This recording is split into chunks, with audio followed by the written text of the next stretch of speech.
కోరుట్ల పట్టణంలోని MLA camp కార్యాలయంలో కోరుట్ల పట్టణానికి చెందిన మొత్తం 39,04,524 రూపాయల విలువగల 39 కళ్యాణలక్ష్మి షాదీ ముబారక్ చెక్కులను, అలాగే కోరుట్ల మండలంలోని మాదాపూర్, మోహన్ రావుపేట, చిన్నమెట్పల్లి, కల్లూరు, వెంకట్పూర్ గ్రామాలకు చెందిన 7,08,12 రూపాయల విలువగల 7 కళ్యాణలక్ష్మి చెక్కులను, మొత్తం 46,05,336 రూపాయల విలువగల 46 కళ్యాణలక్ష్మి చెక్కులను పంపిణీ చేసిన కోరుట్ల ఎమ్మెల్యే డాక్టర్ కల్వకుంట్ల సంజయ్. ఈ కార్యక్రమంలో వారితో పాటు కోరుట్ల బీఆర్ఎస్ పట్టణ అధ్యక్షులు అన్నం అనిల్,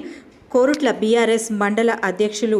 దారిశెట్టి రాజేష్, కోరుట్ల ఎంపీపీ తోటా నారాయణ, కౌన్సిలర్లు, మాజీ సర్పంచ్లు, బీఆర్ఎస్ నాయకులు అన్నం అనిల్, సయ్యద్ ఫహీం, సయ్యద్ అన్వర్, ముజఫర్, అబ్దుల్, రహీం బాబా, మిత్రులు తదితరులు పాల్గొన్నారు.